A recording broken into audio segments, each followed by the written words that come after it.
Bonsoir à tous et bienvenue dans votre magazine économique consacré aux entreprises des Hauts-de-France. Et ce soir, on va parler des imprimantes 3D. Quel usage dans notre quotidien? Est-ce que c'est un produit écologique? Pour en parler avec nous, Mathieu Bezem, directeur général de Dagoma, une entreprise de chez nous basée du côté de Roubaix. Bonsoir. Bonjour. Merci beaucoup d'être avec nous en plateau ce soir. Et comme chaque semaine, évidemment, nous accueillons aussi Élodie Souris-Lavergne du Journal des Entreprises. Bonsoir Élodie. Bonsoir Marie. Et je vous propose de commencer tout de suite avec la carte d'identité de Dagoma.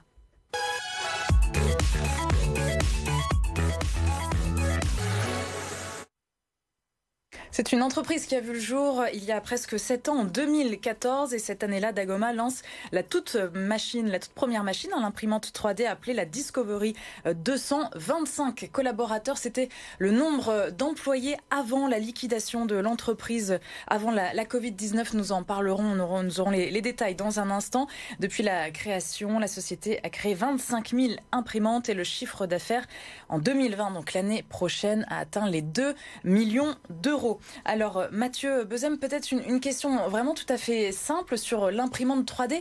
À quoi ça sert concrètement ? Alors, l'impression 3D sert à créer un objet, à produire un objet. Et donc le champ du possible est assez infini. On a envie de créer quelque chose.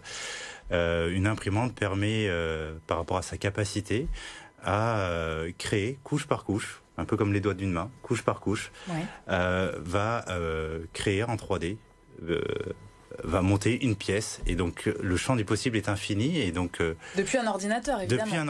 Depuis un ordinateur, on va choisir un fichier qui représente de modélisation d'une pièce. Et donc il y a plein de plateformes de partage de ces fichiers-là.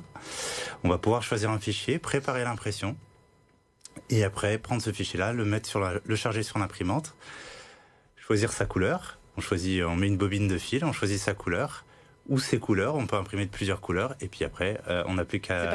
C'est parti. Et laisser le temps de la machine d'imprimer, qui peut prendre quelques minutes à plusieurs heures. Je vous propose tout de suite une illustration, évidemment, en images. C'est beaucoup plus parlant. Avec Dagoma, vous êtes un petit peu plus sur le credo des jouets. On peut regarder ça ? Oui, bien sûr. Ah oui, alors ça, il manque une pièce en fait, c'est ça. Il manque une pièce. C'était une opération qui a eu lieu fin 2019, qui s'appelait Toy Rescue. L'idée, en fait, c'était de la notion sur la réparabilité. C'est comment on pouvait réparer les jouets. On se rend compte qu'il y a beaucoup de jouets qui sont jetés parce que une pièce est cassée. Et l'idée, c'était de proposer une plateforme où on retrouvait les pièces les plus qui pourraient être abîmés sur les jouets en question, sur des jouets en question, etc. Donc une plateforme avec un certain nombre d'objets, de jouets qu'on pouvait réparer, qu'on pouvait ensuite télécharger et imprimer. Demander aussi à un maker. Un maker, c'est quelqu'un qui a une imprimante, ça fait partie de la communauté, de pouvoir l'imprimer à côté de chez soi si on le trouvait. Et pour les pièces, pour les jouets dont on n'avait pas la pièce, en fait, on faisait une demande. Voir si Dagoma ou la communauté était capable de modéliser cette pièce-là et de la mettre à disposition sur la plateforme pour le bien de la communauté. Et c'est une initiative qui a bien fonctionné. Vous avez réussi à séduire le grand public avec ce service ? C'est une initiative en tout cas qui a une très belle rayonnance. On estime qu'on a pu réparer 5000 jouets. C'est peu, c'est beaucoup et pas beaucoup en soi, qui a eu un an. Non, c'est une opération qui a très bien marché. En tout cas, ça montre qu'il y a une forte demande. On a eu presque plus de demandes de jouets à réparer que nous, de capacité à modéliser les pièces. C'est surtout, ça illustre le fait qu'il y a une certaine sensibilité à la réparabilité, à ne pas gaspiller, à ne pas jeter. Alors justement, est-ce que l'impression 3D, ça peut être une réponse aujourd'hui, soit à l'obsolescence programmée, soit de manière générale à la réduction, comme vous le dites, de déchets ? En tout cas, à la réparabilité, oui. À l'obsolescence programmée, oui. C'est dommage si elle est programmée, en tout cas. Mais en tout cas, si une pièce casse sur un produit, on peut la réparer. Facilement, et donc plutôt que jeter, et l'opération Toy Rescue en est la preuve, plutôt que de jeter, pensez à pouvoir réparer, modéliser.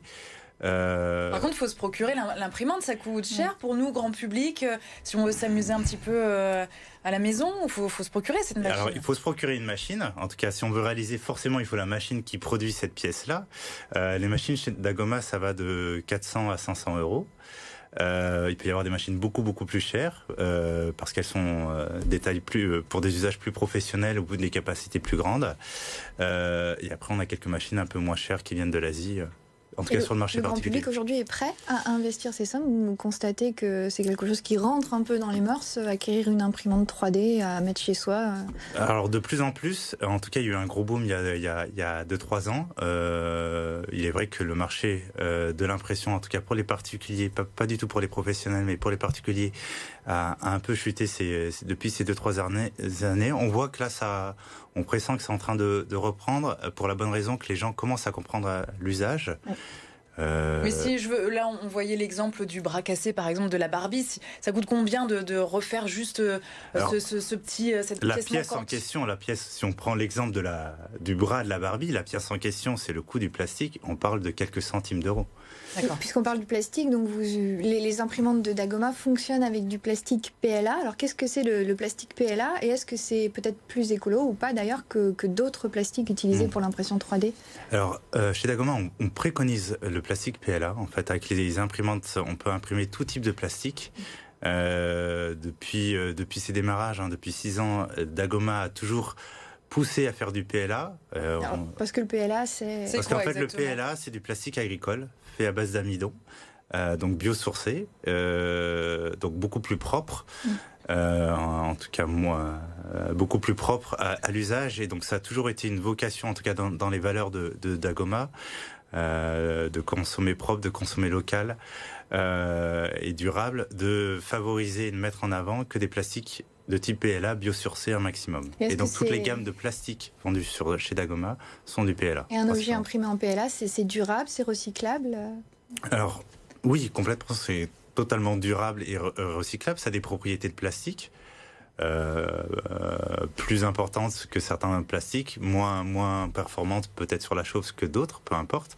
En tout cas pour l'objet de tous les jours, pour le quotidien, on retrouve les mêmes propriétés de dureté et de durabilité d'un plastique classique. Ouais. Alors Dagoma, on le disait en introduction, a été placé en liquidation judiciaire juste avant la crise économique, donc fin 2019, il me semble. Qu'est-ce qui s'est passé et quelle a été la suite? Du coup, ça a été repris? Oui, ça a été repris officiellement depuis le 1er janvier. Donc la société Dagoma était en liquidation en mars 2020. Suite à des différends actionnariales, principalement, pas forcément à des raisons économiques. Mais la solution, ne trouvant pas d'issue d'accord entre les actionnaires, avait décidé de liquider, donc de fermer, donc de l'ouvrir à des potentiels repreneurs. Et donc, avec Mathieu, un autre Mathieu, c'est assez facile au quotidien, avec un autre Mathieu Régnier, on a décidé de faire une proposition de reprise qui a été acceptée par le tribunal de commerce mi-décembre de l'année dernière, en 2020.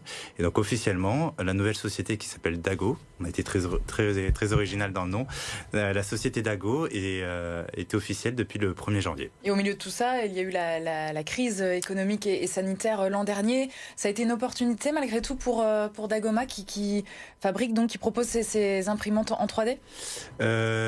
Oui, à double titre. On va dire, parce qu'il y a eu la crise et d'un seul coup une arrêt d'activité, mais on se rappelle tous le problème de rapprovisionnement des médicaments, des masques, des visières, etc.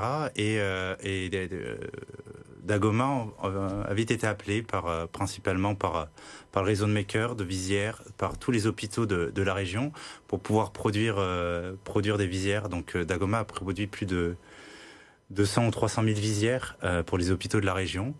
Et donc ça redonnait un boom économique forcément à la nouvelle activité pour l'entreprise. Oui, exactement. En tout cas, ça a permis de conforter ce qu'on pressent, c'est-à-dire qu'il y a une vraie demande de pouvoir produire à la demande, de pouvoir produire localement, rapidement, à la demande. Est-ce que ça a changé peut-être un petit peu l'image aussi, que les gens ont l'impression 3D? Est-ce que ça a démocratisé ça, que ce soit auprès du grand public ou peut-être des PME, des TPE, des complètement. entreprises? Je le crois profondément, c'est-à-dire que pas forcément Dagoma, mais l'impression 3D au sens large, il y a une rayonnance autour. On a vu des makers au coin de leur rue préparer des visières, etc. En tout cas, ça a mis en évidence ce que peut apporter l'impression 3D, comment on peut produire de manière un peu plus raisonnée. Un tout petit mot concernant l'embauche de nouveaux collaborateurs cette année, vous recrutez ? On recrute. On a un plan cette année d'embaucher une quinzaine de personnes, dont 8-9 sur les 2 premiers mois de cette année. Donc encore, il y a pas plus tard qu'1 heure, on venait de valider une embauche. Et on prévoit encore sur les 3 ans à venir d'embaucher encore le double. Très bien. Merci beaucoup Mathieu Merci. Bezem d'avoir été avec nous, donc directeur général de Dagoma, pour nous parler de ces imprimantes 3D. On le rappelle, vous êtes basé du côté de Roubaix. On revient tout de suite avec Elodie sur l'actualité du Journal des entreprises.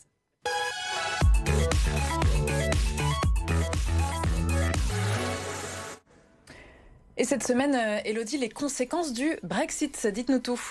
Alors, c'est les conséquences sur le groupe Getlink, qui est l'exploitant du tunnel sous la Manche. Il a publié pour l'année 2020 un chiffre d'affaires inférieur de 24% à celui réalisé en 2019. Une baisse qui n'est pas vraiment liée au Brexit longtemps redouté, mais plutôt à la crise sanitaire. Si l'activité de fret ferroviaire s'est maintenue, le groupe a enregistré une baisse de fréquentation sur ses navettes qui transportent des camions, des autocars et des véhicules de tourisme. Et surtout, il fait face à un effondrement du trafic de TGV Eurostar, passé d'une 50aine par jour avant la crise à un seul train depuis. Et c'est à lire bien sûr sur le site du Journal des entreprises. Et demain, comme chaque mercredi, c'est votre emploi, votre magazine consacré à l'emploi. Nous parlerons portage salarial, un dispositif pour faciliter la création d'entreprises.